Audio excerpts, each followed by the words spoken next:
Boa tarde, meus amigos, boa tarde, minhas amigas.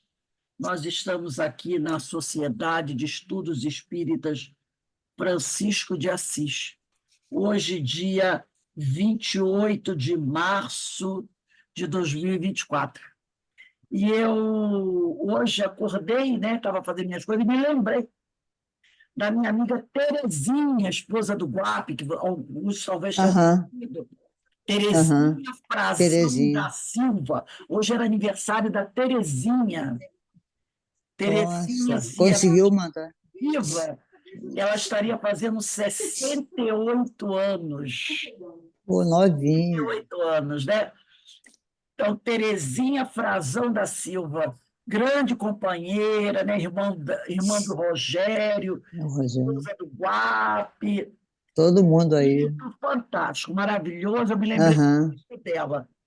Aí eu fui mexer nas minhas coisas, porque depois que ela desencarnou, o Guape me deu a carteira de identidade dela. Eu tenho guardado comigo a carteira de identidade dela, né? Aham. É uma criatura maravilhosa, gostava demais da Terezinha, como do Rogério, do Guape. Era um O quarto Guape, eu conheci o Guape. Aham. né? Também. Lá no Curupaiti, muito bom. E hoje eu me lembrei dela. E ela foi fazer o aniversário um dia antes de mim, que eu faço amanhã. E ela fazia, eu faço dia 29 de março. E ela fazia dia 28 de março. É, a Terezinha eu não conheci. Não, você quer Quando prestar nós atenção? íamos, ela já tinha Ah, então desencarnado. ela desencarnou jovem. Ela desencarnou, se eu não me engano, com 38 anos. É, 38 anos.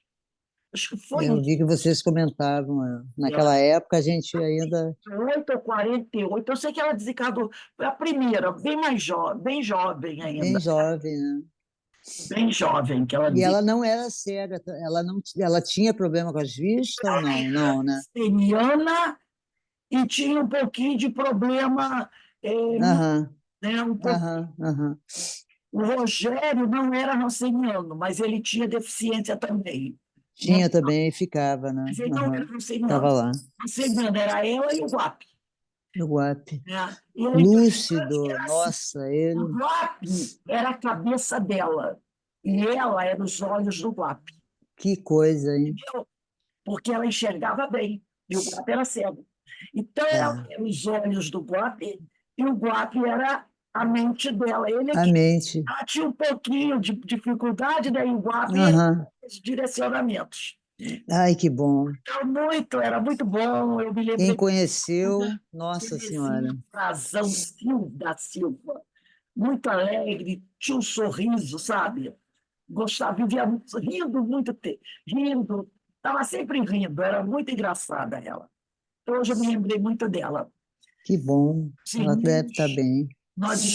com certeza está muito bem. Está bem. Nós estamos aqui na Sociedade de Estudos Espíritas Francisco de Assis, hoje é 28 de março de 2024, relembrando esses nossos amigos que já se encontram no plano espiritual, mas que com certeza estão sempre perto de nós, nos intuindo, nos abraçando, participando, né? Desse momento de alegria, de lembrança dessa querida irmã Terezinha. Com certeza ela está vindo junto conosco, relembrando os, os momentos do passado. E hoje nós vamos, nesse horário das 16 horas, dar início ao estudo dessa obra. Diversidade dos Carismas, Teoria e Prática da Mediunidade, de Hermínio de Miranda. Nós estamos estudando o capítulo 10, que tem por título Déjà Vu, né? Déjà Vu, em francês, né? E em Deixa eu ver. homenagem aí o presidente da França que está visitando o Brasil, né? O presidente francês está visitando o Brasil. Já está de partida, chegou antes de ontem e está indo embora hoje. E hoje nós vamos começar a estudar o item 2, sugador de energias. Sugador de energias. Está bem de acordo com o nosso estudo de ontem, né? Nós falamos do curso de Emmanuel. Nós falamos ontem quem está participando desse estudo, está muito boas aulas. Ontem nós terminamos o capítulo que trata do capítulo 24, que trata do corpo espiritual. E ontem nós falamos muito da degradação do perispírito, né? Da Muito bom. deformação do perispírito. Falamos dos ovoides, né? E o que leva o espírito a se tornar, ter essa forma degradada, né? E hoje nós vamos falar, e aí falamos sobre parasitismo, muito boa aula de ontem, tema muito interessante. E hoje nós vamos falar sobre o sugador de energias. Mas antes de iniciarmos, eu vou pedir, Ana, por favor, faz a nossa prece de abertura.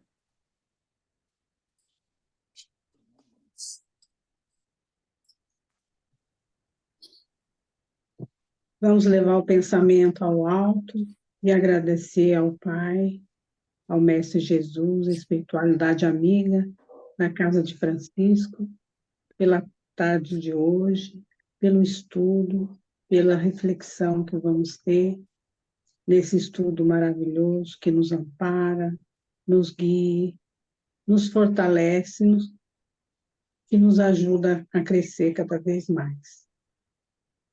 Agradecer os nossos mentores que estão conosco, que Jesus possa estar presente nas nossas vidas e pedir a permissão para dar por iniciada os estudos da tarde de hoje.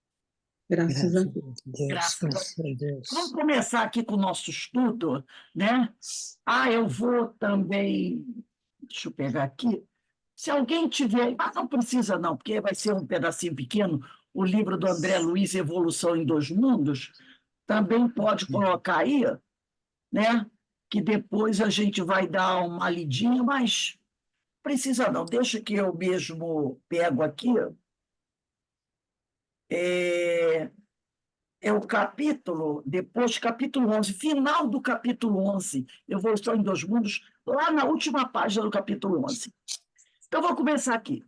O sugador de energias. O nome parece meio estranho, né? O sugador. Mas vamos lá. Aí, ele contou, foi até, de certa forma, engraçada, né? No capítulo da semana passada, ele falou da desencarnação do chuchuzeiro, lembra? Da desencarnação Nada do dessa. chuchu. Foi Muito pesado. engraçada a história que ele traz. Aí ele diz aqui, a hipótese de que a vizinha possa ter absorvido as energias do pé de chuchu me foi sugerida por outra experiência pessoal, que nada tem a ver, aliás, com mal olhado. Ontem, veio trabalhar conosco na empresa a qual eu servia, na minha condição de profissional, eu, Hermínio, contando, né, o fato que aconteceu com ele, um homem dotado de grande vitalidade. Logo em nossos primeiros contatos pessoais, comecei a notar certo mal-estar inexplicável. Logo assim que ele entrou em contato com esse companheiro de trabalho, ele começou a sentir que ele, Hermínio, estava começando a ter um mal-estar toda vez que ele entrava em contato com esse companheiro de trabalho. Algum tempo decorreu até que eu estabelecesse uma ligação de causa e efeito entre a minha indisposição física e o nosso companheiro de trabalho. Então, levou um tempo para ele relacionar o mal-estar que ele sentia quando ele encontrava com o companheiro. Porque no início ele pensou um monte de coisa, né? Eu acho que eu devo estar com algum problema de saúde, alguma coisa. Até que ele começou a perceber que o mal-estar dele tinha alguma relação com a presença daquele companheiro de trabalho. Por fim, esse vínculo tornou-se óbvio. Quer dizer, com o tempo ele viu que realmente o problema estava ali. E isto era particularmente dramático quando conversávamos sozinhos, frente a frente, separados apenas por uma mesa ou escrivaninha. Não sei se consigo descrever a sensação que então experimentava. O mal-estar concentrava-se sobre o plexo solar, à altura do que se costuma chamar de boca do estômago. Eu tinha a impressão de que se ligava ali uma espécie de tubo de aspirador que me sugava energias sem que eu pudesse impedi-lo. Então, ele tinha a sensação de que toda vez que ele encontrava com um amigo, alguém colocava um tubo aqui na altura do estômago dele, né, sugando as energias dele. Eu me contorcia disfarçadamente na cadeira. Já pensou? O sujeito está sentado na frente dele, conversando com ele, e ele com aquela sensação. Aí ele se contorcia assim na cadeira, né? Disfarçadamente na cadeira e procurava desviar meu corpo, de forma a não ficar de frente para ele. Mas não adiantava. O tubo, entre aspas, que ele tinha impressão que um tubo era colocado nele. O tubo parecia flexível e acompanhava os movimentos do meu corpo. Essa sensação que ele tinha de ter um tubo ligado nele. E conforme ele se mexia, o tubo se mexia também, acompanhando o movimento do corpo dele, né? E ele diz aqui, o tubo parecia flexível e acompanhava os movimentos do meu corpo, mesmo de pé, mesmo quando ele ficava em pé. Saía dali, quando terminava aquela conversa com o companheiro, ele saía dali cansado, não poucas vezes com dor de cabeça. Se a reunião fosse muito longa, os sinais da exaustão eram óbvios, e eu custava a me refazer dela. Então, toda vez que ele se reunia com aquele amigo, ele ficava mal. Quando conheci a esposa deste companheiro, não me senti surpreso ante a sua extrema fragilidade. Quando ele conheceu a esposa, ele viu que a esposa do amigo dele era uma pessoa muito frágil. Então ele deduziu, nossa, o que ele faz comigo, ele faz com ela. Só que ela mora com ele. Entendeu? Então essa sugação, vamos dizer assim, deve ser o quê? Constante.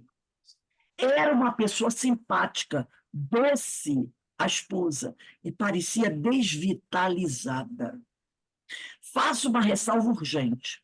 Estou convicto de que ele não fazia isso por mal, ou mesmo que tivesse a mínima noção de sua estranha faculdade de abastecer-se de fluidos vitais alheios, de se alimentar, vamos dizer assim, da energia do outro. Então, ele acha que o companheiro não tinha a mínima ideia que fazia isso, né? Estava longe de ser um sujeito mau. Ao contrário, era uma pessoa amável, o rapaz, né? O amigo dele, simples e bem intencionado. Não lhe conheço nenhum gesto de violência, improbidade ou até mesmo impaciência. Quer dizer que o sujeito que fazia isso com ele, e podia fazer com a esposa também, era uma boa pessoa. Era uma boa pessoa. Percebia-se que nada daquilo era deliberado, e por isso nunca mencionei minhas dificuldades com ele a ninguém. Sabe como que é, né? Se você no serviço, às vezes, fala uma coisinha para alguém, amanhã aquele alguém que escuta espalha para o trabalho todo, né? Então tem que se tomar muito cuidado. Como é que ele ia falar uma coisa dessa para alguém do trabalho? Correr o risco dessa pessoa contar para ele, né? E aí a coisa ia ficar complicada. Nem sei mesmo se outras pessoas experimentavam da sua presença a desagradável sensação de mal-estar que me atormentava junto dele. Como encontrei casos semelhantes na literatura psíquica, imagino que o fenômeno seja relativamente comum, ainda que pouco ou mal observado. Pois, assim como há pessoas que doam energia, até mesmo sem contato pessoal direto, há as que consciente ou inconscientemente absorvem energias alheias. Então, ele diz que tem pessoas que doam energia, que chegam perto de você, às vezes você está meio para baixo, você fica 10 minutos, 15 minutos perto da pessoa, daqui a pouco você está, sabe, revigorado, porque a pessoa está, ó, liberando energia à torta e à direita. Então, da mesma maneira que tem pessoas que são, o pessoal chama de energéticas. A minha filha diz que eu sou energética. Ela às vezes me chamava de mulher vulcão. Mãe, você é mulher vulcão. Você é... Ah. E o interessante, ela sempre brincava assim comigo. Você é mulher vulcão. Né? Aí uma vez teve uma palestra no centro. Veio uma palestrante lá de Minas Gerais. O nome dela, eu esqueci. Eu tenho até um livro dela aqui. Ela era médium, psicografava, né? E eu estava dirigindo a reunião, a mesa. Antes de começar a reunião, eu fiquei lá na frente, eu era presidente da mesa, dirigente da mesa, né? E ela do meu lado. Ela médium, sabe, trabalhava em mesa mediúnica, escreveu já alguns livros, né? Parece que ela cantava também. Até um CD dela aqui, muito interessante, né? E aí, eu o tempo todo batendo, fiquei assim, uns 15 minutos conversando com ela antes de começar a reunião pública. Começou a reunião pública. Quando a reunião terminou, aí o Bira pediu a ela, porque ela veio de fora, foi convidada por ele para vir fazer a palestra. Pediu a ela para fazer, que ela podia fazer um agradecimento, fazer a prece de encerramento, né? E aí, antes de fazer a prece, ela começou a conversar, agradecer a todo mundo. Daqui a pouco, a Carolina estava até na segunda fileira, veio assistir a palestra na segunda fileira. Aí ela virou-se para o público, né, sem eu esperar, e disse assim: Ah, desde que eu sentei aqui, né, no início da aula, tá, ela falou: Eu quero agradecer a vocês, né, a força que vocês me deram, a vibração boa, não sei o que lá, não sei o que lá, não sei o que lá. Desde que eu sentei aqui ao lado da Rose, eu estou sentindo essa energia que ela tem, que sai dela assim, e que me envolveu. Que energia que ela bota. Aí a Carolina estava segurando fileira, falou baixinho, que meu sobrinho estava sentado no dela. É a mulher vulcão, é a mulher vulcão. Então eu sei que eu tenho essa energia, hoje um pouco menos, mas, né? Eu sei que tem. Então, da mesma maneira que tem essas pessoas que têm essa energia, tem aqueles que puxam essa energia, entendeu? Sugam essa energia. E ele diz aqui, é o que nos confirma André Luiz, no livro Evolução em Dois Mundos, capítulo 11. Aí foi o que eu peguei aqui. Se alguém tiver o Evolução em Dois Mundos, no final do capítulo 11, final, última folha do capítulo 11, não é difícil de achar, que é a última folha do capítulo 11. O capítulo 11 chama-se, tem título Existência da Alma. Lá na última página, o meu é esse aqui, página 92. Tem dois itens. Um é continuação da existência e o outro é desencarnação do espírito. Eu vou ler o item desencarnação do espírito. Diz assim André Luiz: apenas aí, quando os acontecimentos da morte, deixa eu ver aqui, os acontecimentos da morte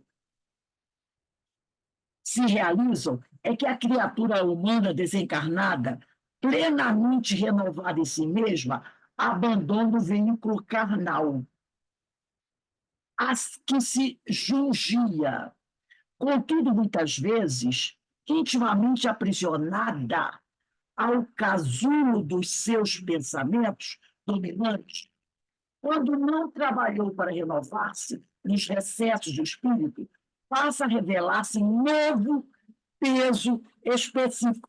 Ontem, até durante, no final do estudo, o Alberto até tocou nesse assunto, né? Nós aprendemos hoje que o nosso perispírito tem um peso, lembra? Aí eles aqui, passa a revelar-se um novo peso específico, segundo a densidade da vida mental que se gradua, dispondo de novos elementos com que atender à própria alimentação, equivalentes às trompas fluidomagnéticas de sucção. Então, ele está dizendo aqui, olha só, eu vou ler de novo, porque isso aqui é uma informação que eu mesmo também não conhecia, tá? Eu mesmo não conhecia. Ele diz aqui, ó, falando da desencarnação do espírito, apenas aí, quando os acontecimentos da morte se realizam, quer dizer, quando o sujeito desencarna, é que a criatura humana desencarnada, plenamente renovada em si mesma, que agora desencarnou, acabou o corpo físico, é ela, tá? Ela, integralmente, sem o corpo, livre das amarras do corpo físico, abandona o veículo carnal a que se jungia, a que estava presa, jungia é presa, né? Contudo, olha aí, esse contudo aí, contudo, muitas vezes intimamente aprisionada ao casulo dos seus pensamentos. Lembra do monoideísmo de ontem? Dominante, quando não trabalhou para renovar-se, estava encarnada e não trabalhou para renovar-se nos recessos do espírito, passa a revelar-se, depois desencarnada, em um novo peso específico, segundo a densidade da vida mental que se gradua. Então, ele está dizendo que o perispírito da criatura, depois de desencarnada, vai ter um peso segundo a densidade da mental em que ela se encontra, de acordo com o seu grau evolutivo. Dispondo de novos alimentos, de novos elementos com que atender à própria alimentação. Então, ele está dizendo que o espírito precisa de uma alimentação fluídica, é claro. De uma alimentação. A nossa aqui, enquanto encarnado, qual é a nossa alimentação? Arroz, feijão, bifinho, franguinho, né? O espírito, o sujeito desencarnado, não vai comer o alimento que nós comemos, mas ele precisa se alimentar. E ele vai se alimentar de quê? De fluido. De fluido. Percebeu? Então, eles aqui, dispondo de novos elementos com que atender à própria alimentação. Então, esse espírito, como nós vamos ver, que eu trouxe uma folhinha para ele falar sobre isso, esse espírito, e ele está falando de espírito o quê? Do nosso top, tá? Do nosso top. Aquele espírito que ainda precisa reencarnar. Que nós dizemos que está na erraticidade, mas que Zalmino Zimmermann chama de período de intermissão. Muito interessante, o Zalmino Zimmermann, autor daquele livro Perispírito, tem um outro livro dele, que eu estou estudando, que ele usa o termo intermissão. Vou abrir um parênteses aqui. O que significa intermissão? Se você analisar a palavra, né, vamos dizer assim, gramaticalmente, vamos dizer isso, intermissão, quer dizer, entre missões. Aí a pessoa diz, missão, nós temos missão? Temos. Cada um de nós tem uma missão. Os espíritos superiores têm missões fabulosas, ao nível do grau evolutivo deles. Nós temos as nossas missões. Toda vez que um espírito encarna ou reencarna, Deus dá a ele uma missão.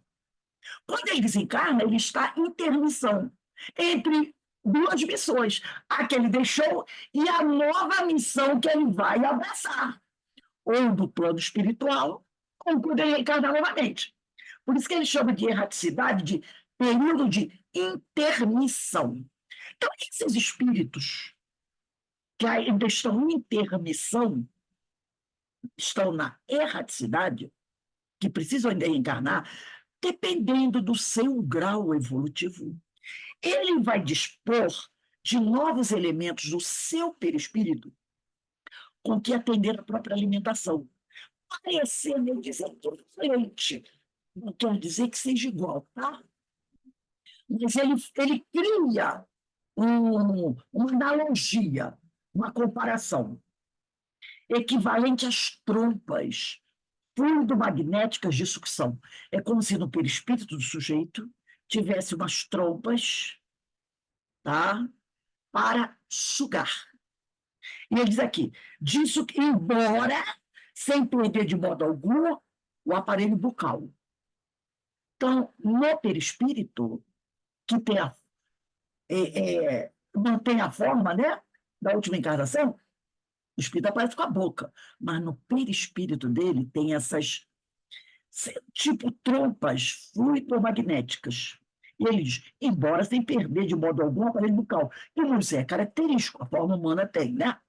Salientando-se, aliás, que semelhantes trompas ou antenas de matéria sutil estão patentes nas criaturas encarnadas a se lhes expressarem na aura comum, atmosfera espiritual, como radículas alongadas de essência dinâmica. Eu lembrei daqueles insetos que tem aquelas antenas grandes, lembra?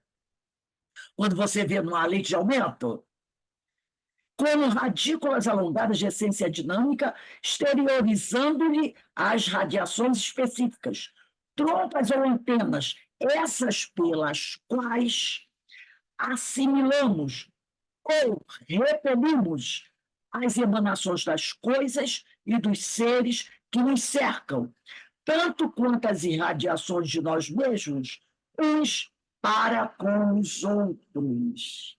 Então, ele dá uma informação aqui extraordinária. Eu mesmo não conhecia. Que nós temos no nosso perispírito, na nossa atmosfera, esses alongamentos. Tá? Tem alguns animais que têm esses alongamentos, e com o alongamento, ele percebe o perigo, ele percebe se está frio, se está calor, ele percebe se o alimento está perto, se está longe, se o adversário, o predador está. Sabe, é como se fossem antenas, fossem bússolas, como se fossem para-raios, como se fossem GPS, que ele detecta as coisas. Não é? E ele diz que nós temos algo parecido assim. Continuando aqui, voltei para o livro do Personagem dos Carismas. Lembra ele, André Luiz, que nem todos se desligam prontamente pela desencarnação do casulo de seus pensamentos dominantes. Realmente, né? O que é que nós estudamos ontem? Que casulo é esse? É o casulo das forças mentais. E esse casulo reflete o nosso estado psíquico. Então, quando o sujeito desencarna, diz aqui, ele está relembrando o que o André Luiz falou. Ele disse aqui, ó, que quando o sujeito desencarna, ele não se desliga prontamente do casulo de seus pensamentos dominantes.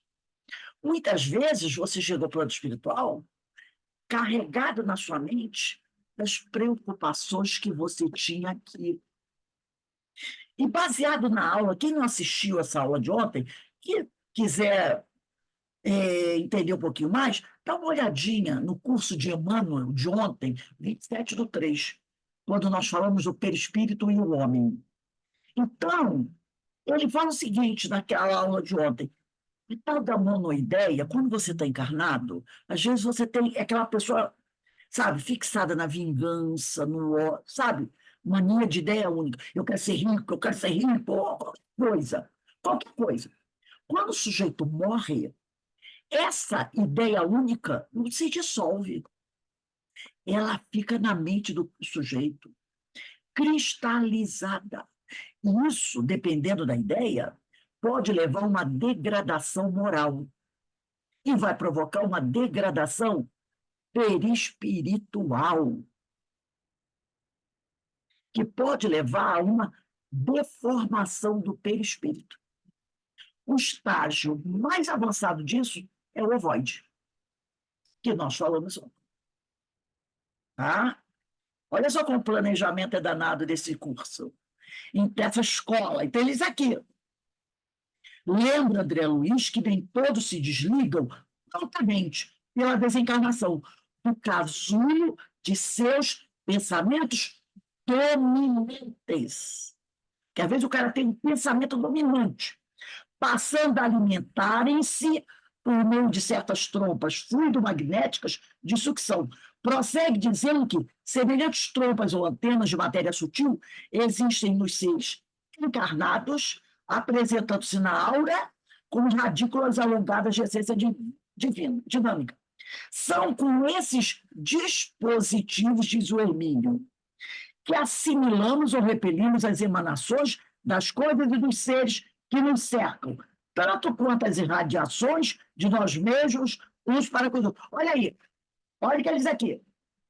Que assimilamos, são com esses dispositivos, falando do ser encarnado, tá?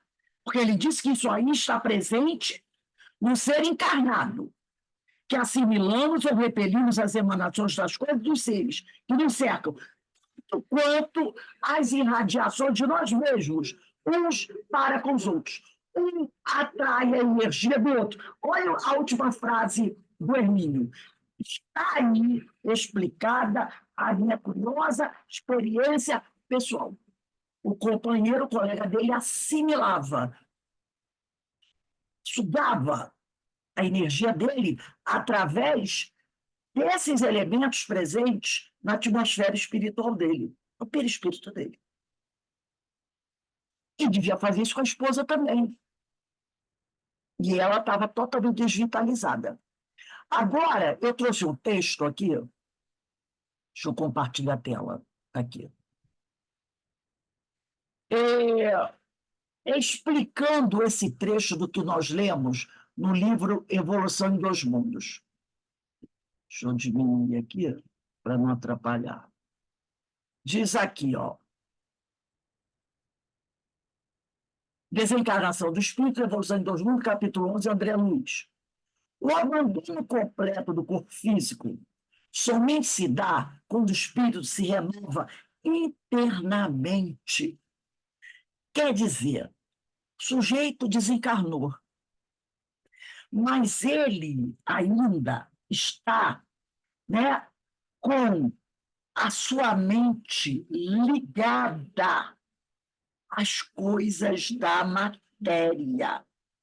Então, você ainda não abandonou completamente o corpo físico. Entendeu? Então, o abandono completo do corpo físico somente se dá quando o espírito se renova internamente. Quando se mantém preso a pensamentos dominados por questões relativas à vida física, explica André Luiz, que o espírito passa a ter nova densidade, alimentando-se por intermédio de órgãos de execução de natureza fluídico-magnéticas, assimilando ou repelindo as emanações dos objetos, dos seres encarnados, de que se cerca. É através desse mecanismo que se operam, desses órgãos de sucção de natureza fluídico-magnéticas, que se operam o processo conhecidos como vampirização, como os espíritos que se mantêm apegados aos gozos terrenos, mesmo após a desencarnação, sugando energias emanadas dos encarnados. Então, morrer não significa abandonar de forma completa o nosso corpo físico. Você só abandona completamente o corpo físico quando o espírito se renova internamente. Quando ele se mantém preso a pensamentos, ainda ligado às coisas da matéria, né, ele passa a ter uma maior densidade. E aí ele precisa, né, o quê? De energia para alimentar aquilo. Então, ele tem esses órgãos de sucção de natureza fluídico-magnética no seu perispírito, e aí ele vai assimilando ou repelindo as emanações dos objetos dos seres encarnados, de quem se cerca, e de outras pessoas. Só que aqui ele está desencarnado.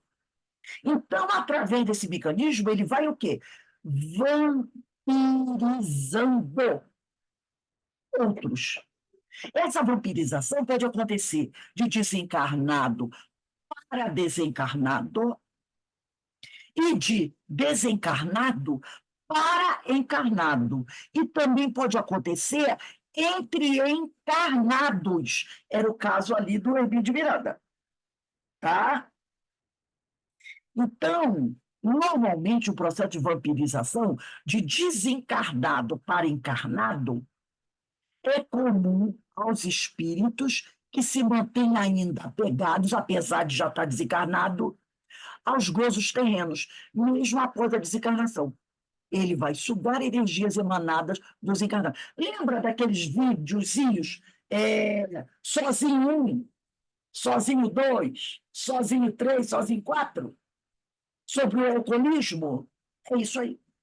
Embora desvencilhado do corpo físico, ele está desencarnado, o espírito mantém a sua individualidade no além-túmulo.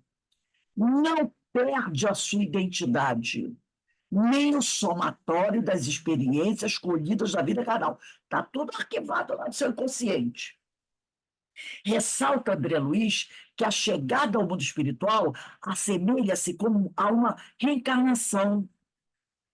Assemelha-se com o espírito colhendo o que semeou durante a existência terrena e dando prosseguimento ao curso de sua evolução rumo à perfeição possível. Então, ele chega ao mundo espiritual e, no mundo espiritual, ele vai colher o que semeou durante a existência terrena.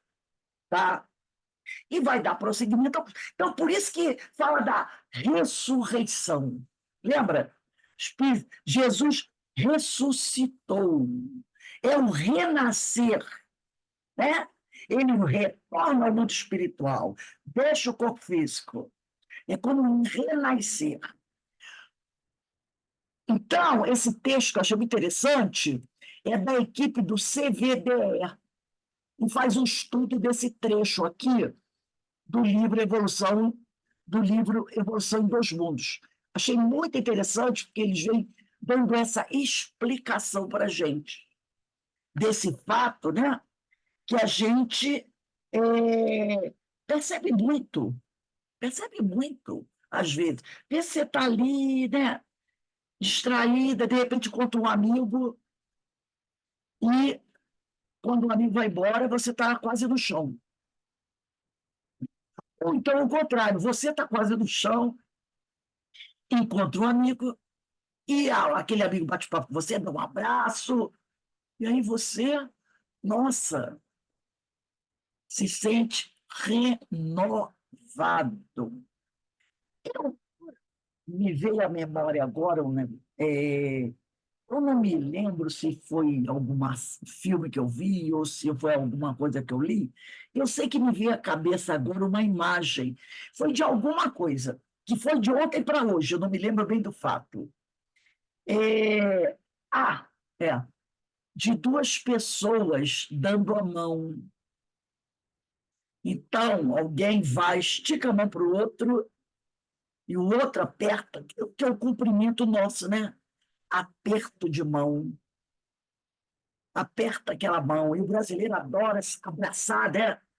Adora abraçar, apertar a mão. Aí a gente entende até, é a cultura do povo, né? Uns dizem que é por causa de higiene, mas como é um povo muito ligado a essas coisas transcendentais, talvez tenha uma outra ideia. O japonês. O japonês não gosta de apertar nem se abraçar. Ele cumprimenta assim, né? Ele não estica a mão. Alguns dizem, porque é coisa de gente. Mas como o povo oriental é um povo muito antigo, quem sabe não tem algo a ver com isso, né? Então vamos continuar aqui. Item 3, experiências pessoais. Não quer dizer que a gente não vai continuar apertando a mão do outro nem se abraçando, tá? A questão é, nós temos que nos renovarmos. Se nós nos renovarmos, nos fortalecermos, não tem problema nenhum. Você pode continuar apertando a mão, abraçando quem você quiser. Tá bom? A questão é cada um cuide de si.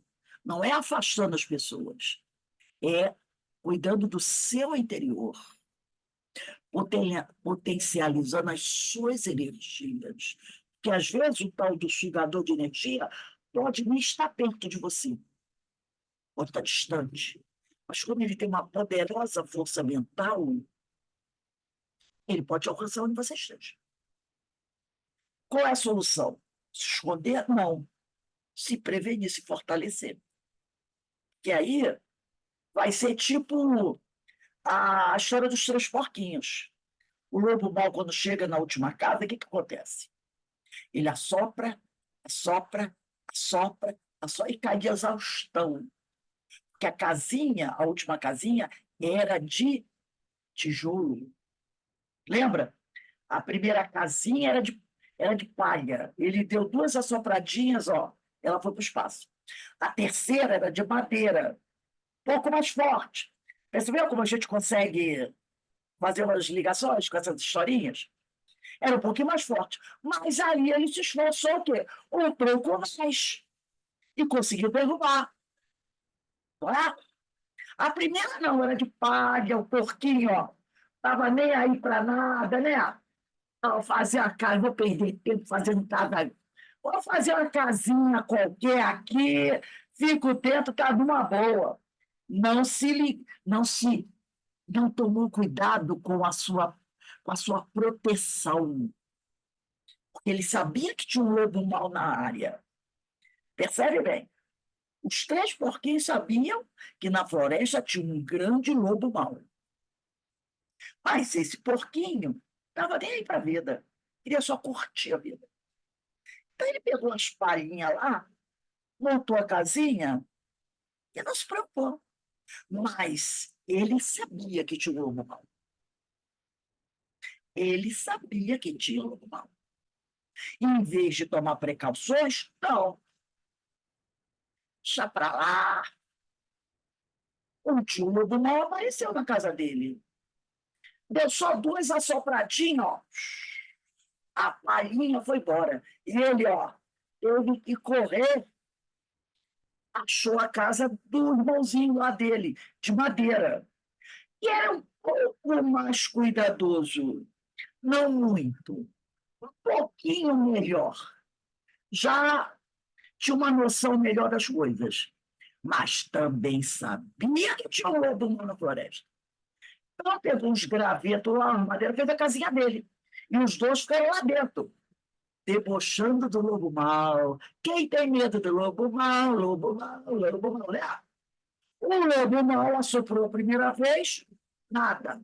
Aí o lobo mau pensou assim, vou investir um pouco mais. Soprou a segunda, a terceira, a quarta, na quinta, ó, a casa vem embaixo. Os dois, ó, correram, o lobo mau para atrás. Aí o lobo mau chegou na terceira casa e eles se tocaram lá. Só que esse porquinho era vigilante. Sabia, como os outros porquinhos, que tinha um lobo mau na floresta, e que lobo mau não é amigo, e que lobo mau é mau. Então, o que ele fez? Se preparou, porque ele sabia que um dia o lobo mau atrevido ia chegar lá.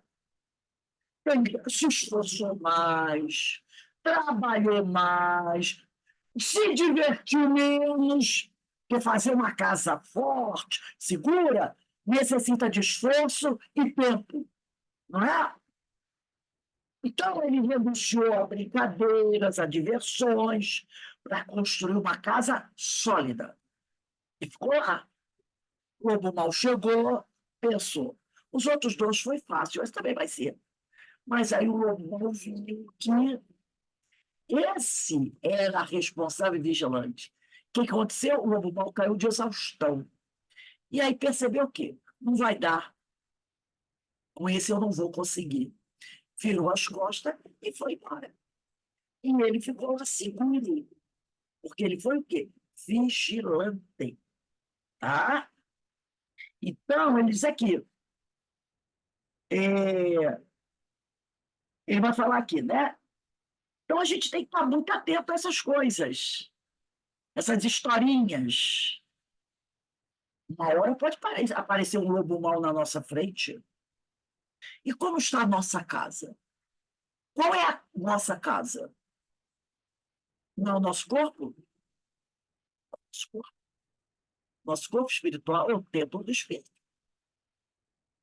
Eu estou encarnada. Eu estou habitando uma casa.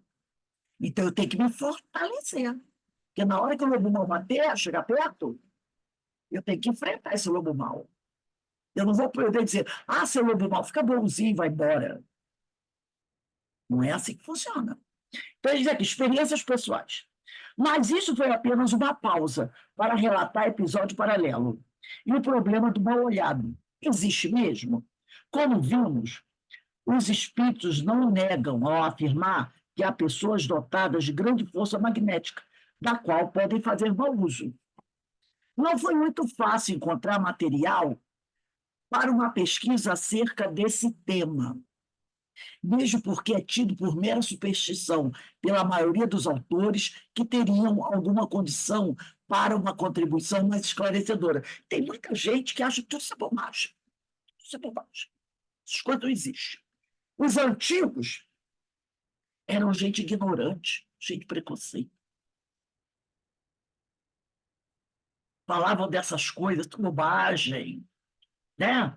Hoje é a física, a química, a tecnologia, os computadores. Como é que eu vou acreditar dessa história de mal olhado? Isso é coisa, história da carochinha. É igual a história do lobo mau e os três porquinhos. Aí ele diz aqui, nada encontrei sobre o assunto em Nandor Fodor, em Lewis Spence ou em Paul Christian, por exemplo. Até mesmo a referência em Deuteronômio, nem sempre, Deuteronômio é um dos livros do Pentateuco mosaico, nem sempre é traduzida com esse sentido. Vemos, contudo, na Bíblia de Jerusalém o seguinte texto, está lá em Deuteronômio 28, 54. Olha só o texto do Deuteronômio. O mais delicado e mais terno dos teus olhará com meus olhos ao seu irmão, bem como a esposa de seu coração, e aos filhos que lhe restam. Olha só. O mais delicado e mais terno dos teus olhos, o mais delicado e mais terno dos teus olhará com maus olhos ao seu irmão, bem como a esposa de seu coração, e aos filhos que lhe restem. Se você observar bem, com muito cuidado, essa passagem, o que está querendo dizer aqui? O mais delicado e mais terno dos teus. Pode ser, de repente, aquela pessoa que você mais confia, poderá olhar com maus olhos ao seu irmão, bem como a esposa de seu coração e aos filhos que lhe restem. Então, quer dizer, qualquer pessoa, por mais simpática que seja, poderá lançar um olhar mau Pose. para alguém. Fala. Uma vez uma rezadeira falou para minha mãe, né, que ela levava muito criança lá para benzer, dizia que era olho, como é que fala? Isso, olho gordo. Aí ela falava assim que a própria mãe colocava quebranto no filho. Ela falou que poderia acontecer isso com as pessoas. Olha A aí, criança pega quebranto por ser assim, engraçadinha, bonitinha. A própria mãe, com o pode. olhar, ela pode colocar quebranto, né? É a Que a questão de criança defeito, né? Quebrando. mal olhado, quebranto, essas coisas. Gente, aí ele diz aqui, ó, do que se pode concluir que o mau olho nem sempre vem do maldoso, mas também do delicado e terno, talvez por ciúme ou inveja incontrolável. Então, às vezes, a pessoa não é má, mas ela tem inveja. O pessoal fala de inveja branca, né? Eu tenho inveja branca. Às vezes a pessoa tem inveja do irmão, ama o irmão, mas tem inveja. Porque o irmão, às vezes, é bem-sucedido, e ele não é. Mas quando ele olha e pensa, poxa, tudo dá certo para o meu irmão, para mim não dá. Eu queria ser com o meu irmão. Uma inveja. Inveja. Ele deseja mal ao irmão? Não. Mas ele cobiça algo do irmão. Entendeu? Então, diz aqui, antes de examinarmos mais de perto o mecanismo do mal-olhado, ou melhor, do fenômeno psíquico que leva esse rótulo inadequado como tantos outros, né? O mal-olhado é um termo inadequado, né?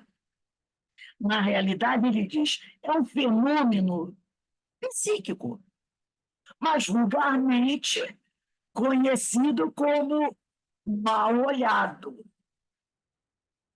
que leva esse rótulo inadequado, né? Jogo espaço ao leitor para citar 2 episódios ocorridos com Regina. Certa ocasião, estava ela na feira, Regina estava na feira fazendo suas compras semanais, quando por motivo qualquer, né, quando por um motivo qualquer, de que não mais se lembra, reclamou do feirante sobre alguma coisa. Fora uma reclamação, digamos, de rotina, sem nenhuma hostilidade ou rancor. De repente ela pode dizer, poxa, esses tomates aqui estão meio amassados. Uma coisa fina, uma coisa boba. O homem olhou para ela carregado de ódio. Devia estar muito aflito ou revoltado, pois ela não o ofendera. O que ele olhou para ela não foi pelo que ela falou. Ele já estava, por algum motivo, cheio de raiva, de repente por alguma coisa que aconteceu na casa dele, entendeu? De repente, outros fatos que já tinham acontecido. E o que ela disse foi a famosa gota d'água que entornou o copo.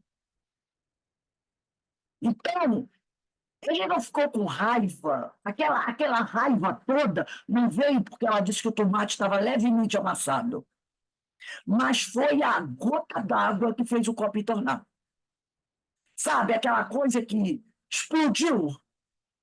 Então, ele já estava cheio de raiva. E o que ela falou foi aquilo que fez explodir.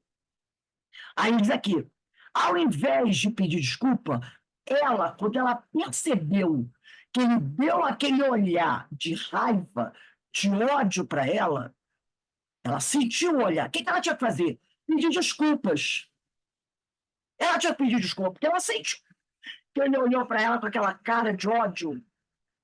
Ao invés de pedir desculpa, é o que deveria ter feito se fosse inteligente o bastante ou se estivesse vigilante. Conta, Regina, repliquei, entendeu? Repliquei ao que ele me havia dito. Então, quando ele olhou para ela devia ter feito assim, moça, desculpa, tá? Não. Ela falou alguma coisa para ele. Que foi? Você está me olhando assim por quê? Ela deve ter, entendeu? Ele me olhou novamente, com os olhos faiscantes de raiva. Imediatamente, diz Regina, senti um soco no peito. Um soco fluídico, tá? Na altura do plexo cardíaco. Aqui, ó. Na altura do coração. Na altura do coração. Ela sentiu o soco. Eu estava aqui porque eu estava olhando para lá e queria fazer, olhando para dentro, mas aí ia sair errado, o coração ia estar do lado errado. Né? Então, senti fisicamente como se ele houvera me dado um tremendo murro, tanto que ficou dolorido no local. Olha só. E, na verdade, foi o que ele fez. Só que com suas emissões mentais, e não com os punhos, como provavelmente teria desejado fazer. Ele quis, na verdade, dar um soco nela. Um soco mesmo com o braço. Mas como ele não podia, porque ele seria preso, ele deu um soco fluídico. E sem nem... Detalhe, deu um soco sem saber que estava dando. Entendeu? Que ele não era espírito, não me conhecesse. Ele queria, na verdade, dar um soco nela. Mas como ele não podia, ele concentrou aquela força nele e, sem saber, ele deu suco. Ele deu suco, sem saber que estava dando, tá? Não foi à toa que Jesus recomendou que dessemos a outra face quando alguém nos batesse da primeira, conclui Regina. Entendeu? Então Jesus disse: quando alguém bater numa face tua, oferece a outra, tá? Oferece a outra. Observa ela com justeza que ninguém está à mercê dos caprichos, ódios e rancores de outras pessoas. Isso não quer dizer que você tem que deixar, né, alguém ficar te pisando, te esmagando. Não é isso que Jesus está querendo dizer, tá? Então, ninguém está à mercê dos caprichos, ódios e rancores de outras pessoas, a não ser que sintonize na mesma faixa vibratória, como se costuma dizer. Naquele momento, ela se colocou na mesma faixa vibratória dele. Quando ela, vendo que ele estava cheio de ódio, porque ele deu aquele olhar para ela respondeu. Aí ela entrou na faixa vibratória dele. E depois que ela entrou, o que vai acontecer? Tudo pode acontecer, não é?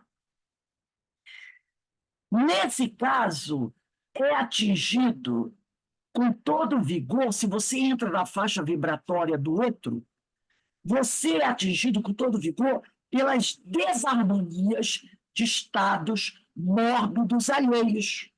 No seu caso, com o feirante, no caso a Regina com o feirante, ela teria evitado o impacto do murro psíquico se, em lugar de retrucar ao que ele dissera no seu mau humor, deixasse de passar recibo na sua vibração negativa, procurando desculpá-lo ou entendê-lo com uma atitude de simpatia e compreensão pelas dificuldades que certamente ele estava enfrentando e que o levava à revolta contra tudo e todos. Se na hora ela dissesse assim para ele, na hora que ela disse, eu estou dando um exemplo, o tomate está amassado, e ele olhou para ela com raiva e disse uma besteira para ela, se ela dissesse assim, moço, me desculpe, eu não quis ofender o senhor, não, me desculpe, por favor. Talvez ele dissesse assim, não, minha senhora, a senhora que me desculpe, é que eu já estou de cabeça quente, e aí eu joguei a bomba em cima da senhora. Entendeu? Ele poderia, quando ela pedisse desculpa, ele poderia, mas não, ela retrucou também. Aí entrou na faixa vibratória dele. Nesse caso, a sua cólera, se ela tivesse sido inteligente, não tivesse rebatido, a cólera do homem teria encontrado Regina numa posição de isolamento sob a proteção de seu próprio equilíbrio, retornando como bumerangue sobre aquele que atirou. Se ela tivesse não retrucado, tivesse, moço, senhor, me desculpe, eu não quis ofender o senhor, não. Vamos dizer que ele dissesse, a senhora vem aqui e fica me esculhambando. A raiva dele viria para ela, mas não atingiria, porque ela estaria o quê? Preparada. Ele, quando agrediu a primeira vez, se ela tivesse respondido com amor, a outra agressão dele, porque foi a segunda que ela tomou a bomba, o soco, foi na segunda, foi depois que ela retrucou e ele deu outra resposta para ela. Se ela tivesse dito, não, senhor, me desculpe, eu não quis agredir o senhor, me desculpe, fica com Deus. Se ele chegasse e desse uma outra resposta grosseira para ela, não atingiria, porque ela teria o quê? Se resguardado, se blindado. Aí o ódio dele teria batido nela e voltado para ele mesmo. Entendeu? Teria voltado para ele mesmo. Certos impactos, aí diz assim o Hermínio, certos impactos, contudo, são tão violentos que nos atingem mesmo quando não os provocamos. Tenho disso uma experiência pessoal. Ele diz que, às vezes, até nem sem você provocar, certos impactos te atingem. Aí ele vai contar uma experiência pessoal dele. Em decorrência de deveres profissionais ele trabalhava numa empresa, viram inúmeras vezes incumbido de representar uma empresa em assembleias gerais de subsidiárias suas, nas quais havia movimentação de pessoal no alto escalão administrativo. Ele representava a empresa e, às vezes, ele tinha que chegar em reunião e dizer assim, ó, fulano, você está demitido. Fulano, você vai ser transferido para outro setor. E, às vezes, o cara gostava daquele setor. O outro vai vir, opa, ele trabalhava, tinha que tomar essas atitudes, né? E detalhe, isso no alto escalão administrativo, que ele tinha que fazer. Nessas oportunidades, era eu um anjo bom para alguns. Quando ele chegava, fulano, você está promovido. Para uns é anjo bom. Aí eles aqui. E o anjo mau para outros, que eu tinha ordens de destituir, quer dizer, demitir ou substituir. Quem já trabalhou fazendo sabe o que é, né? Cargo de direção, essas coisas assim, né? Aí diz aqui, embora fosse tudo sempre feito entre os sorrisos habituais, certa vez pude experimentar fisicamente a potência de um petardo psíquico de vários megatons. Porque às vezes a pessoa que você demite ou que você substitui, ela dá aquele sorriso para você, não, tudo bem, esquenta a cabeça, não é? Fica tudo no sorriso, afinal somos todos cavalheiros. Mas, aí diz aqui, realizadas as modificações a que eu for incumbido fazer, um dos executivos substituídos, contra a sua vontade, obviamente, o cara não queria, mas ele, Hermínio, teve que substituir o cara. Despediu-se de mim. Ah, o aperto de mão está aqui. Com vigoroso aperto de mão. Um sorriso padrão dos lábios, aquele sorriso. Não, meu amigo, tudo bem, está tudo bem, se preocupe. Né? Com um sorriso padrão dos lábios. E um estranho brilho nos olhos. Senti uma verdadeira descarga elétrica que me subiu como um raio pelo braço, e foi explodir na cabeça. A impressão nítida foi de que a bomba abriu uma cratera na altura das têmporas, à esquerda, região na qual ficou latejando uma dor aguda. Não me ocorrera antes, mas vejo agora, ao relatar esse desagradável incidente, que o petardo tinha mesmo de atingir o lado esquerdo do cérebro, pois é o que comanda o lado direito do corpo. Entendeu? Então ele diz aqui, ó, a bomba atingiu a têmpora dele do lado esquerdo, porque o cara apertou o braço direito, a mão direita dele.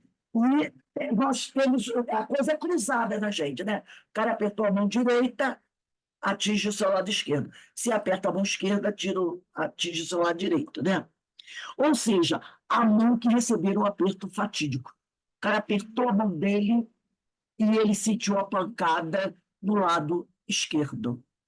Tá? Isso foi à tardinha. Não houve que fizesse passar a dor, nem aquela estranha sensação de que eu tinha um rombo na cabeça à esquerda. Tinha a impressão de que, se olhasse no espelho, eu veria um buraco como de uma bala que entrara por um lado e fugira pelo outro. À noite fui ver um amigo, um confrade, que dirigia um grupo espírita, e lhe pedi que designasse alguém para me dar um passe, pois estava com a impressão de ter sido atingido por um impacto psíquico muito forte. Dotado de bem treinada mediunidade, o amigo dele me olhou por um momento e disse: foi um verdadeiro petardo que atingiu você. Petardo quer dizer tiro, né? Uma das senhoras presentes lá na casa espírita levou-me para o cômodo anexo, fizemos uma prece e ela me deu os passes necessários. Prontamente fiquei curado da dor, e como que se fechou a cicatriz na cabeça. Então, gente, olha aí. E olha, e o cara não falou nenhuma besteira para ele, não. O cara apertou a mão dele, deu um sorriso, tipo, não se preocupe, pode deixar, mas com estranho brilho no olhar. Lembra que o olho reflete a alma? A boca, sorriso. A mão apertada.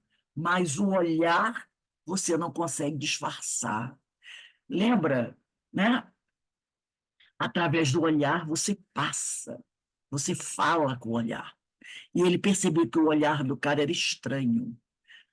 A revolta passou por ali. Foi o tirambaço que ele tomou. E, às vezes, tem pessoas que são muito fracas, né? O mundo conhece o negócio. Tanto que ele saiu do trabalho e foi correndo para a casa espírita.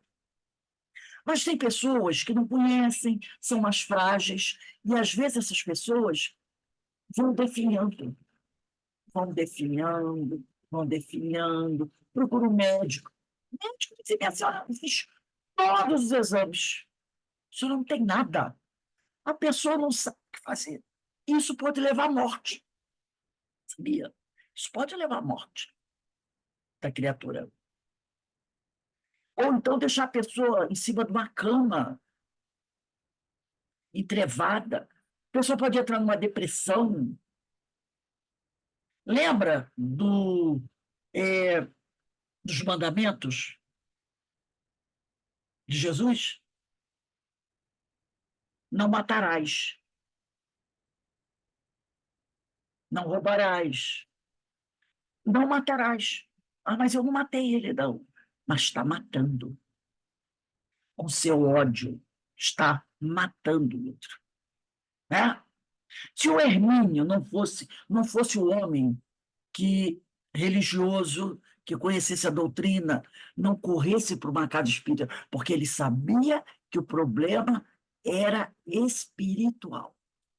Vai que ele vai para o psiquiatra, e o cara mete comprimido de tarja preta nele. Entendeu? Poderia piorar a situação. Então, a gente percebe esse tipo de coisa. A gente tem que tomar muito cuidado. Tem um estudo que a gente vai fazer, não sei, é hoje mesmo. Quando a gente fala da nossa boca, do nosso olhar, dos nossos pensamentos, tomar muito cuidado. Pensou, sentiu que não pensou inadequadamente? Faz uma prece, Senhor, perdoa aí o meu pensamento, tá? Né? A gente já sabe disso. Poxa, eu não queria. O Senhor me perdoe. Cancela, cancela. Já foi, mas a tua prece pedindo para diminuir aquilo já vai diminuir a violência do petardo. De repente vai ser aquele foguete que vai cair na água, não vai chegar do outro lado, né? Então a gente tem que vigiar, né? Orai e vigiai para não cair, dizem, tentação. Ou melhor, vigiai e orai para não cair em tentação. Ô, Vai, Rose, cara. eu me lembro da história do apagador, né? Para apagar os pensamentos, e lembro do bordalo, quando ele contava falava, né, nas palestras dele, que ele encontre um poste, mas que consiga desviar. Aí ele falava, né? Ele falava assim, que ele, quando o cara dava uma fechada, né, Falava, Verinha. ele dizia, quando o cara dava uma fechada nele, o bordalo, Bordalo, quer Gilberto dizer, Bordalo. que ele encontre um poste, mas que consiga desviar.